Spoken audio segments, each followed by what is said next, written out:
You're listening to the Savage Lovecast, Dan Savage's sex and relationship show for grown-ups. If you're under 18, get out of here, young'un. If you're stuck in a relationship quandary, or if you're looking for sexual harmony, well, there's nothing you can't ask on the Savage Lovecast. Happy New Year, everybody. To get 2025 started off right, we're releasing the entire interview that we did with Esther Perel for you, micro-listener, as a New Year's gift, and honestly as a way to try to seduce you into subscribing to the Magnum. We recorded this in September, and this is just a taste of the kind of additional content that Magnum subscribers enjoy regularly. Let the seduction begin. We're going to take a quick break from your calls to speak with someone that if you're a regular listener of the Savage Lovecast, you are familiar with, someone who, if you are a regular listener of the Savage Lovecast, you probably already got her books on my recommendation, and you've heard me quote her a million times. New York Times bestselling author and psychotherapist Esther Perel, recognized here on the Savage Lovecast and everywhere else as one of the most insightful and original voices on modern relationships. In addition to writing her best-selling books, Esther hosts the hit podcast Where Should We Begin, and is about to wrap up her sold-out national tour, An Evening with Esther Perel. Esther, how are you? I am good. It's so nice to see you. Maybe I have a brand new listener today who hasn't heard me talk about you, about your books, Mating in Captivity, The State of Affairs. There's something that you said once that just struck me, and it's one of the things I repeat all the time to listeners and callers. And I just wanted to unpack it with you really quickly, if we could, before we talk about The Art of Desire. And that is, the victim of the affair is not always the victim of the marriage. I don't think there's anything that you've said that landed with quite the boom that did, because the way we have been socialized to understand somebody touching somebody else with their genitals is that guy or that woman is the bad guy. And if everything we need to know about the problem in this marriage is that tells us everything that we need to know. And that simple statement of yours, recognizing your years of experience, couples counseling, working with couples in crisis about infidelity, that the victim of the affair is not always the victim of the marriage. How did you come to that? And when you first said it, I think during your TED Talk, did you feel like you were going to blow people's minds? That is an amazing question. I could have guessed 10 different other things I've said. I didn't think you would come up with that. But no, I did not. When I began the TED Talk, I was so much into this challenging certain perceived notions that people kind of took as truths, but they were only truisms. That, by definition, you look at infidelity from the point of view of a victim and a perpetrator, and that it is a symptom of a flawed relationship, that the transgression is way more serious than any other relational betrayal that may have existed in the relationship before. And I remember thinking to myself, but relational betrayals come in many forms. Indifference, neglect, abuse, years of sexual rejection. Why are we not integrating that? Why do we single out the sexual infidelity as the ultimate betrayal, as the mother, as the queen of all betrayals? And that is not to justify, and that is certainly not to promote, but that is to add layers of complexity here. That people would say, why didn't you talk about it? Why didn't you bring it up? Seriously, people talk and people bring things up for years and can't get their partner's attention until, nothing can compare to this. And I'm not sure these are helpful statements. And so I wanted to make a point, which was to say an affair takes place in the context of a relationship. The relationship lives at the center of the affair, and the affair lives in the shadow of the relationship, or the other way around. But it's a triad. And to just think that it's a dyadic thing, me and what I did to you, rather than, of course I chose it, I carry the responsibility. That's not I didn't absolve anybody, but I wanted to make a point that it's easy sometimes for the person who is betrayed, who feels violated, who feels lied to, who feels deceived, to enter the role as if nothing before that preceded, and to say, you did this to me, when the story is often 20, 30 years earlier of so many things that have happened between us that give context. They don't justify, they don't condone, but they give context, layers, complexity, nuance. And we need all of this if we want to help the thousands of people that are living with the experience of infidelity and affairs. One of the things I love about your work is how nuanced and complex you can allow relationships to be. And when there is an affair, there is this impulse to look to, if people are willing to look past the affair and look at the relationship, to pathologize the relationship. If everything was going great, if these people loved each other, if this was a healthy, functional relationship, an affair would not happen. You wrote a terrific piece, cover piece for the Atlantic magazine, Why Happy People Cheat, I think was the headline. And one of the things you addressed was the existence of people who are happily married, love their partners. They're not the victims of contempt or neglect or betrayal in other forms besides sexual ones. And yet they had affairs. They cheated on partners, that they had monogamous commitments, that they didn't want to hurt and don't want to leave and do love, which seems an almost impossible thing for people to wrap their heads around, except if people sit down and read your work. But it was the most important finding. There are egregious situations where, it's quite black and white. I'm not always thinking it's nuanced. Sometimes it's just like you lift your heads and your eyes and you just say, wow, no context will add up to this. But the line I kept hearing from people is, I love, how in Mating in Captivity, people would say to me, we love each other very much, we have no sex. Mm-hmm. And I began to hear a parallel line in the state of affairs. I love my partner, I'm having an affair.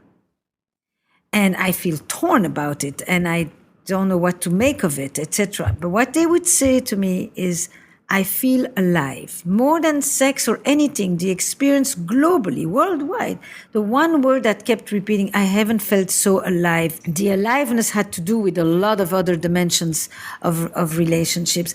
But what they would say, and what I got from it is this. Sometimes it's not that you want to leave your partner, but you want to leave the person that you have yourself become. And it's not that you're looking for another person, but you're looking for another self or to reconnect with parts of yourself that have gone dormant for decades. And those lines made it so, no, affairs are not always symptoms of troubled relationships. They actually are more existential sometimes. They're a quest for something. They're an antidote to deadness. And they're not to blame on the relationship and certainly not on the partner. There's nothing wrong with you. It's not about anything having to do with you not being enough. And that sometimes is even more difficult for people, is to think it has, if at least it had to do with the relationship, we could fix something. But if it has nothing to do, then I am really at a loss here, completely helpless. So it was a complicated statement, but it is probably the most important statement in the book because the other affairs have been written about. I mean, it's not that they're not there. The narcissists and the serial adulterers and the like scalding, unforgivable betrayal that all of that. It can't be anything but an attack on on a desire to destroy your spouse. But this I think is something I wrestle with in what I do all the time, is that people have this impulse to have an affair for their own reason, to assert their individuality, to feel alive.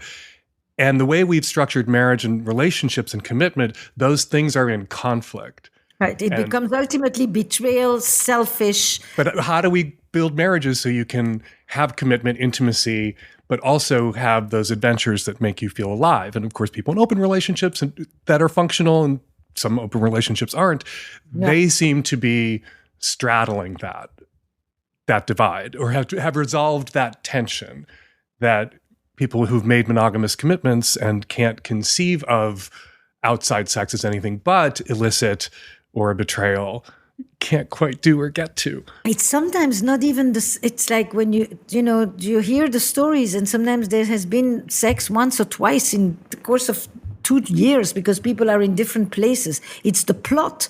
It's not even, I mean, I remember when you and I talk about this, I think it's different in a heterosexual context than among men.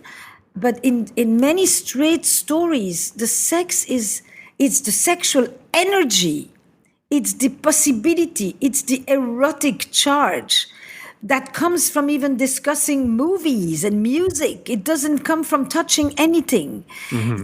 And that's what this alive thing was about. It's different parts of me are talking here that I haven't been in touch with. I've been the responsible, caretaking, caregiving citizen of my drunken brother and my sick and demented father and my partners and my children. And for the first time, I'm thinking about me. You bet it's selfish. You bet. And I don't want to hurt, and I don't want to lie, and it has nothing to do with my marriage. And you listen to these things, and it's like you scratch your head a little bit, and you know that devastation can follow, and the kind of accumulated hurt that is going to happen. My God, the day this thing ends, and you sometimes even hope that, let the thing die a natural death. When people died younger and they didn't have devices, you only found all of this after grandma was gone. Yeah.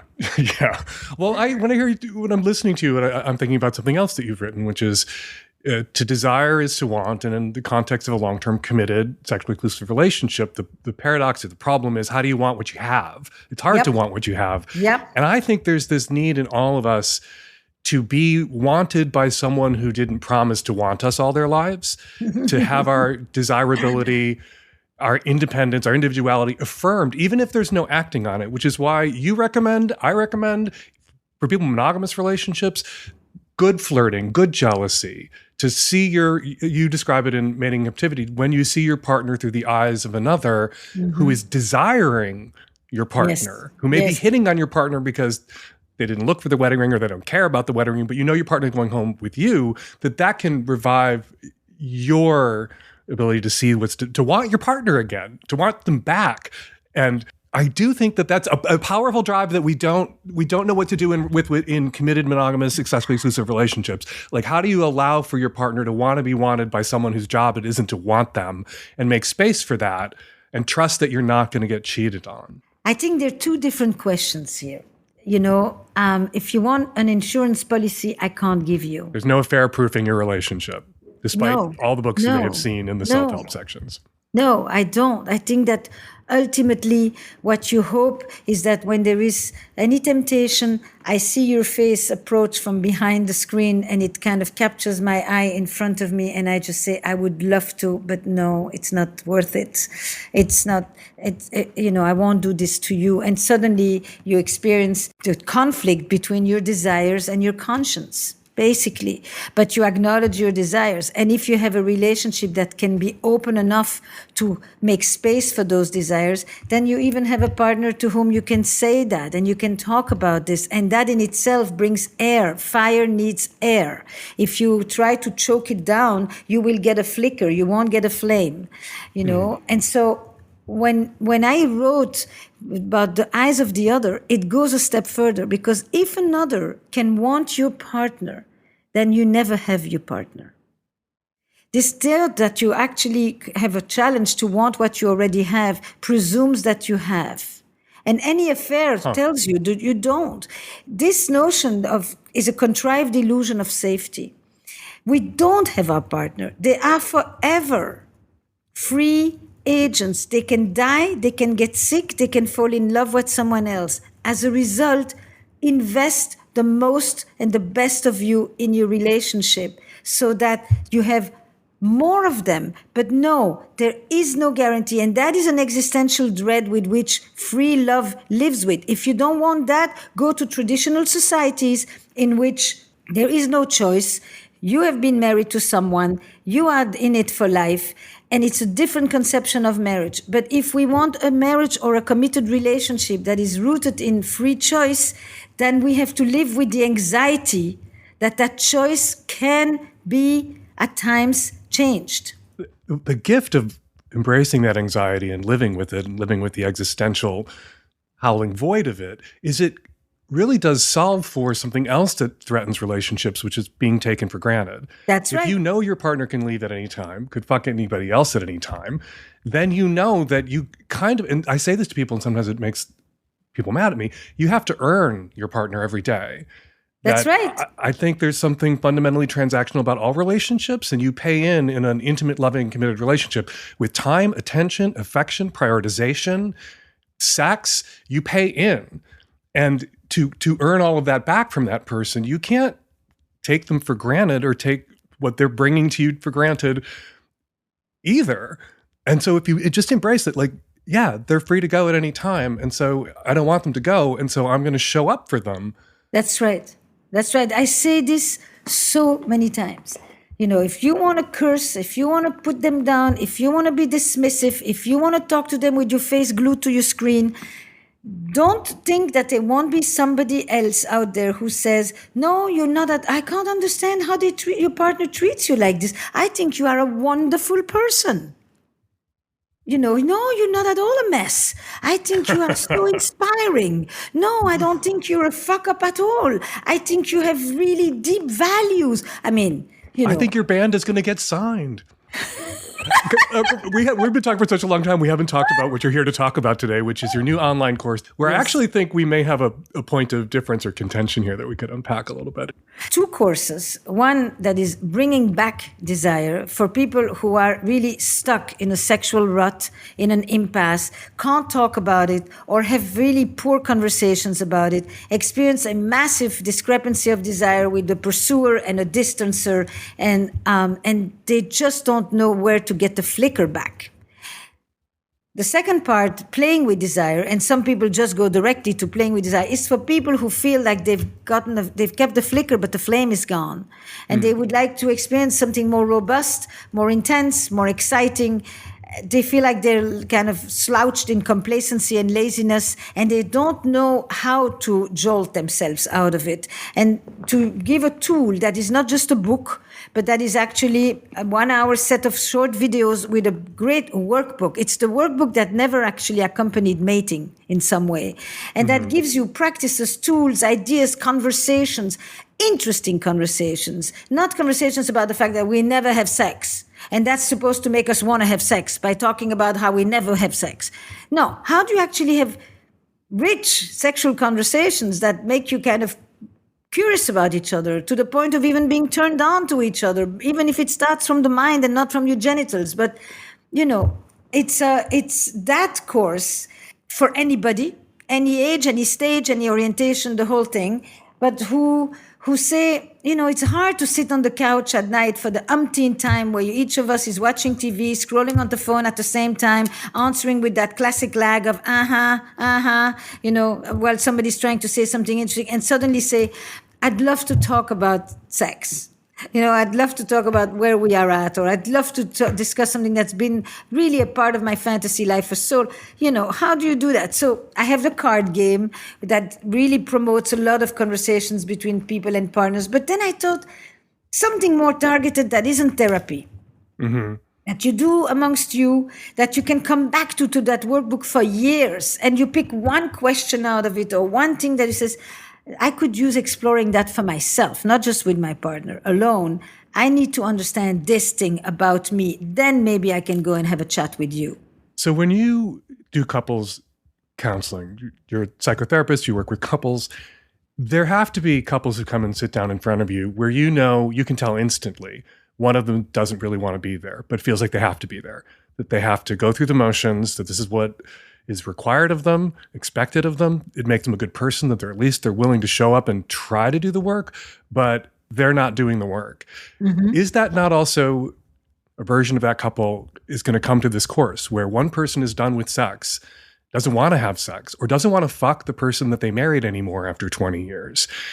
And what they're told by the sex and relationship industrial advice complex is that you can get that spark back if you just communicate. But what you can't communicate, if you're the person who just doesn't want to fuck that person that you married 30 years ago anymore, you can't say that. You can't.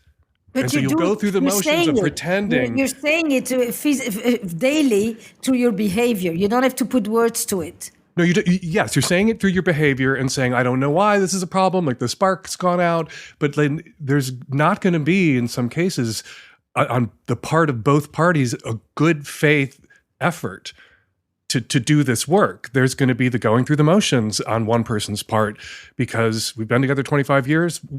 It's terrible. We're not fucking. We should be fucking. And we can get the spark back. There's a million books in the relationship self-help section about getting the spark back. And where I've come to lately is like, I think what we need to say in addition to like, here's how you can get the spark back is for some of you motherfuckers, it's not coming back. Now what? Companionate marriage, open marriage, divorce, and everything that entails about like everything you are as a married couple after 25, 30 years. It's not just we fuck and we got married. We fuck with rings on. That's not what a marriage is after decades and decades and children and mixed finances. It's all those other things. And so if it's going to be a sexless marriage, how do we in the sex and relationship industrial advice complex who really do elevate this idea, hold up as a goal, like getting you two fucking again, how do we identify those couples where that's not just going to happen ever, especially help the one who still wants to fuck their spouse who doesn't want to fuck them, get to a place where that marriage feels healthy and functional and loving and intimate again, even if the sex is never coming back because the spark is out permanently? I actually am completely aligned with you, but I have done this for many years. I say to people, your relationship is primarily a scaffolding. It's what it gives you access to, but it's not necessarily what exists between the two of you. And that is a model. I say you are an affectionate, companionate couple. You are deep friends. You are no longer romantically involved. What do you want to do with that? If both people say that's all, that I'm good with this at this stage, there's not much that we need to talk about. If one person said, I still want to feel this thing, will I ever get this back? Will I never be touched again? I mean, I can't live like this. I'm drying on the vine. Then you say to the other person, this is a power trip. If you say no, but you can't get it, you can't have it anywhere else either, you're in a power struggle here. And the question is, what are you afraid of? You can't trap your partner into the desert to protect you from your fear of abandonment. Or you may not want to reach out anywhere else because you are afraid of the consequences of this. And we don't need to make a decision, but we do need to have a conversation about any of this. This comes up all the time in Savage Love, where one person wants to not be a cheating piece of shit, wants to be ethically non-monogamous, a sexless marriage, like haven't had sex for a decade, and goes to their partner and says, obviously I'm committed, I'm not going anywhere. I'd like to have permission to discreetly seek sex outside the relationship because our relationship isn't sexual anymore. And they get no. You made a monogamous commitment. You signed a, I guess, sex life mutual But I did make a pact. chastity commitment. A monogamy commitment is not a chastity vow. A monogamy commitment imposes on both sides. Like the assumption is I will meet your sexual needs and only I will meet them, but I will meet them. But when you're done meeting them, people do have it in their head that monogamy in a sexless marriage means that you don't get to fuck anybody else or get to fuck ever again if I don't want to fuck you. That you have this power to unilaterally declare someone else's sex life over if they were fool enough to make a monogamous commitment to you. And these are where I get in trouble sometimes with my readers because my catchphrase is do what you need to do to stay married and stay sane in that context. Like if you go to them and try to do the right thing and get the okay and you don't get the okay and it's still sexless and it's not something they want to work on, they don't want to take Esther Perel's Art of Desire course with you, I think you're freed from that commitment and you're allowed to take care of your needs. When we did the course, this was a question that came up all the time. Who is it for, right? And who will benefit from this? And what do we say to the person who says, I've tried to get my partner to engage in this. Is it still worth it for me to take the course? And I say, you will learn a ton about yourself and you will learn about your limits and you will learn about how important is sex to you? And I'm not talking actually just the fucking. It's being seen by someone. It's someone who looks at you and still notices that you have a body. Somebody who touches you. Somebody who it's a sensuality. I actually broaden it. So because people can sometimes live even with the no fucking, but it's the entire erotic realm that disappears, and that gives people a real sense of grief.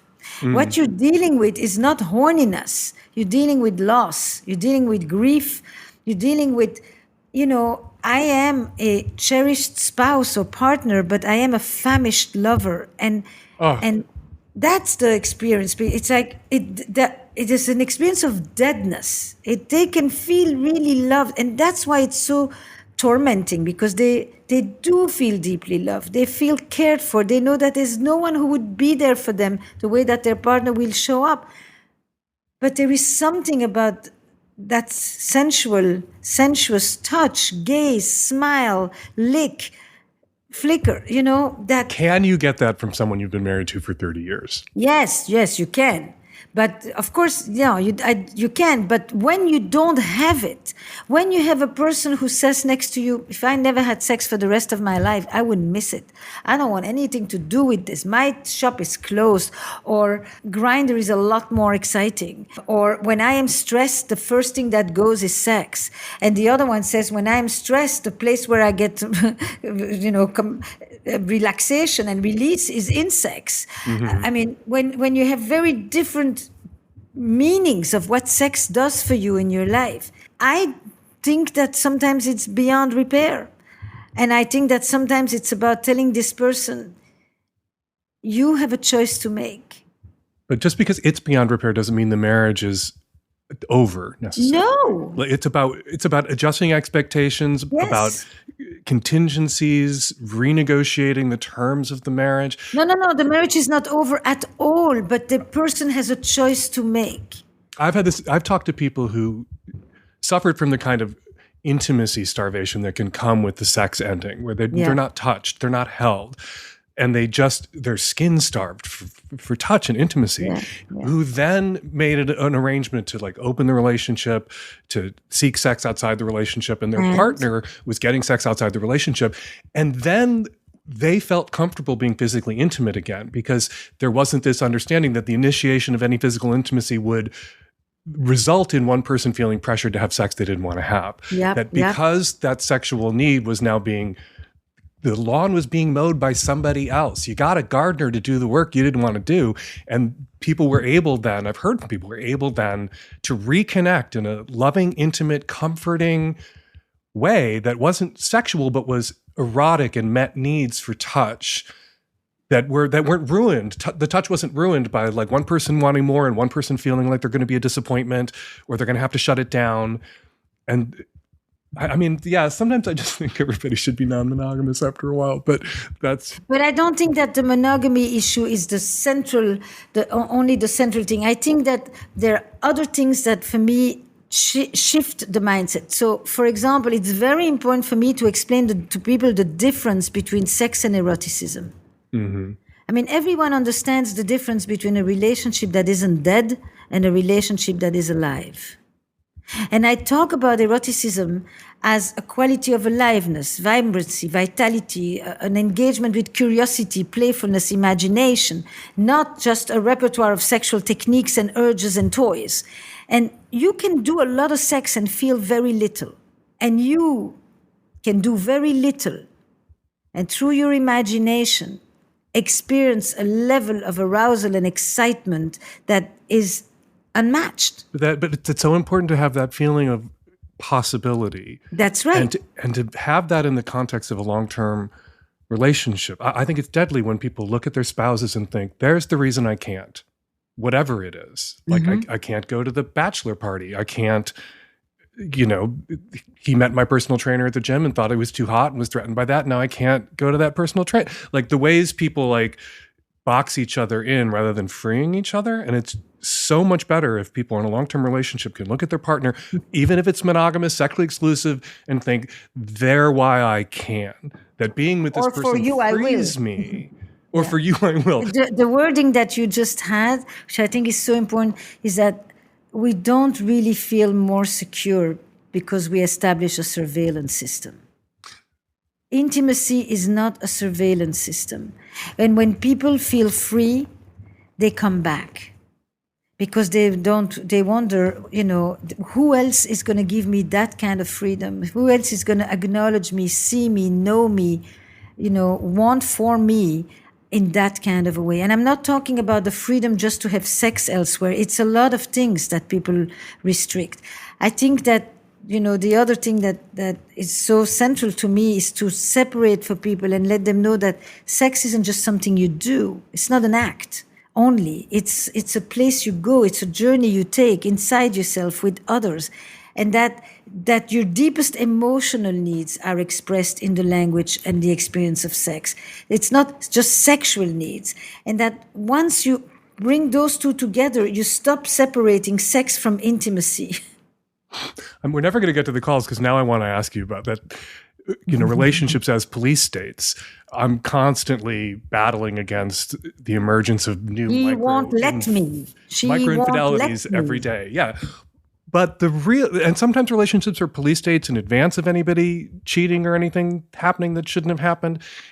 Because one person is jealous and controlling, but sometimes in the wake of an affair, a police state emerges where somebody who's cheated on, I have to look at your phone, I can't trust you, I forgive you, but you have to live in this police state now where I am constantly policing you for evidence that you may have cheated again.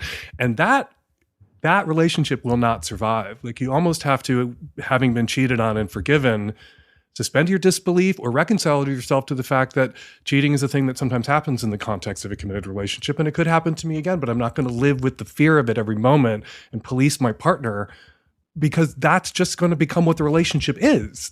You're not the spouse, you're the Stasi. And it's not going to be healthy.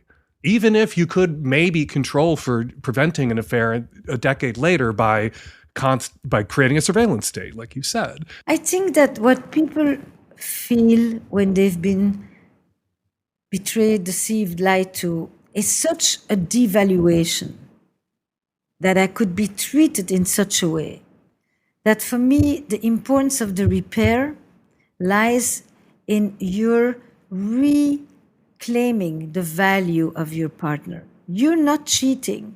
But you not paying any attention to your partner or not being any kinder or not being any more loving or desiring, so you're not stepping outside. But that is not enough. And so instead of saying your surveillance, you're keeping all the passwords isn't really a way to be, I say what you need and what you're trying to get, there's a better way to do it. Okay, Esther, nobody gets out of here without answering one of my listeners' questions, and this one fits what we've been talking about. Hey, Dan. I'm a female in my late 30s.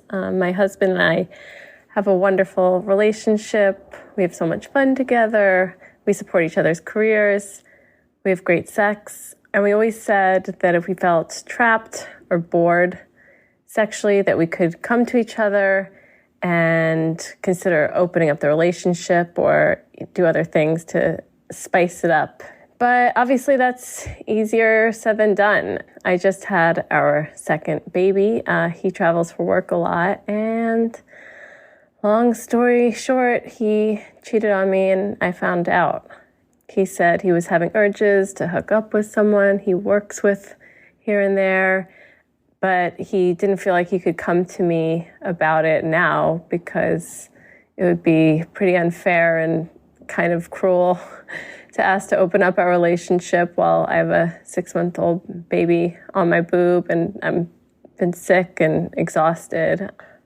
So yes, I'm scared and sad. I feel sick about this, but I also don't think this kind of cheating should be an extinction level event for a great relationship. And I think and I hope we'll get through it. But my problem is the way I process things is I talk through everything with my friends. I'm a crowdsourcer. I'm an oversharer. In this case, even my open-minded group of friends, they'd be really defensive of me. They'd be really angry with him. I don't want more to change than it has to out of this shitty situation. He would always be the husband who cheated if I told anyone. So I feel kind of alone in this situation. What do you think, Dan? Should I keep a secret? Esther, keep it secret or lean on your friends about this sort of an affair? So I will start with the question, but I'm going to walk my way back. Because basically, the first thing that she says is affairs happen in open relationships too. Because relationships have rules, and if you trespass the rules and you betray them, you will be in a position of transgressor. And so that's a very important piece to the story. The next thing is, I do think that it's very difficult to become the bearer of a secret that is now a secret. So you have a double layer of shame. It's what he did and what you can't tell that he did, which now you have to live with. And so now you have a secret too. And this is really painful on people. It eats them from inside. I think that her concern about the friends judging him, they're in a small town, is valid, is real. But I do think that I always say to people, is there one or two people that you know, and they may not be your closest people, who you could talk to? And A, you know you can trust their confidentiality, and B, won't give you advice. We let you figure it out. You are the only one who has to live with the consequences of knowing and the consequences of your decision. And everybody will project themselves into your story and tell them, throw the dog on the curb, once a cheater, always a cheater, or no, it's because, you need to understand men, or you need to understand. I mean, everyone is going to give you every line that's been peddled around in our culture.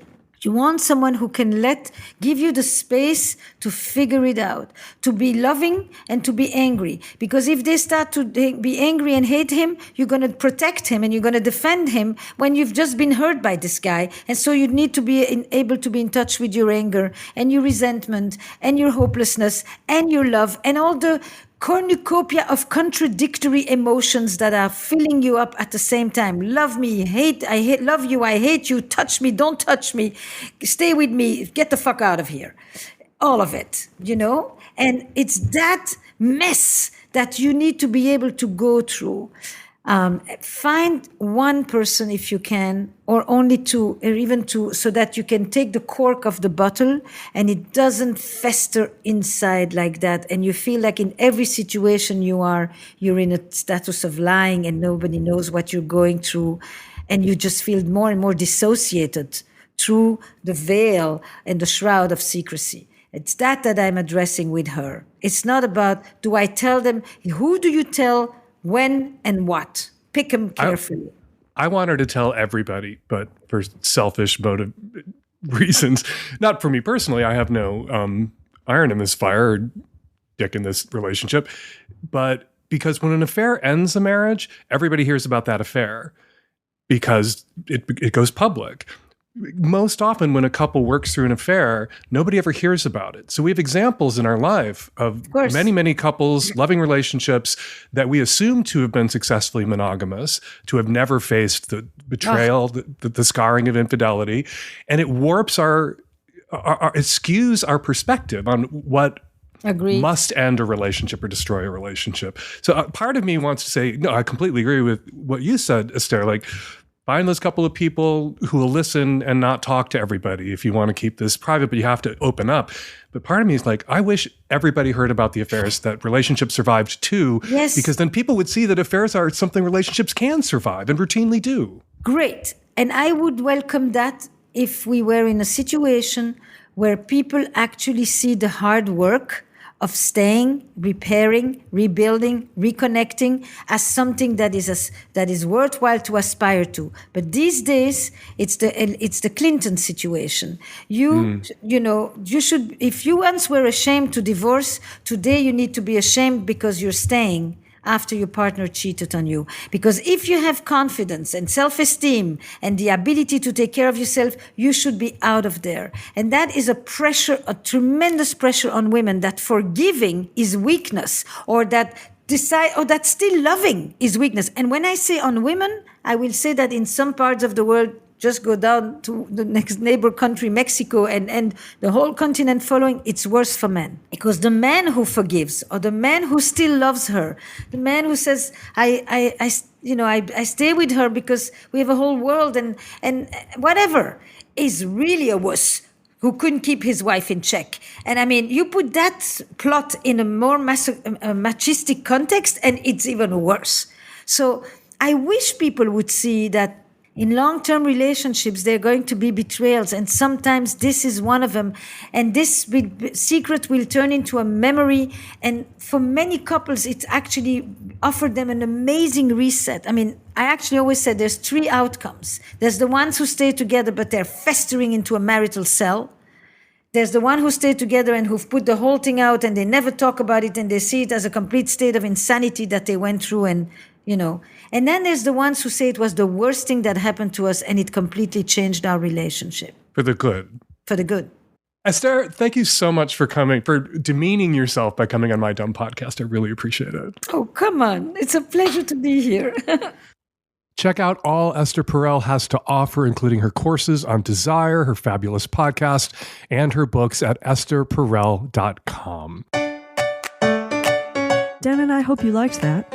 And if you did, and you want to subscribe to the Magnum or give it as a gift, head on over to savage.love and choose between a year or just a month of the Magnum to check it out and see if it's something that you want all the time. Whether you become a full Magnum sub or stick to the micro version of the show, we appreciate you so much. Happy New Year.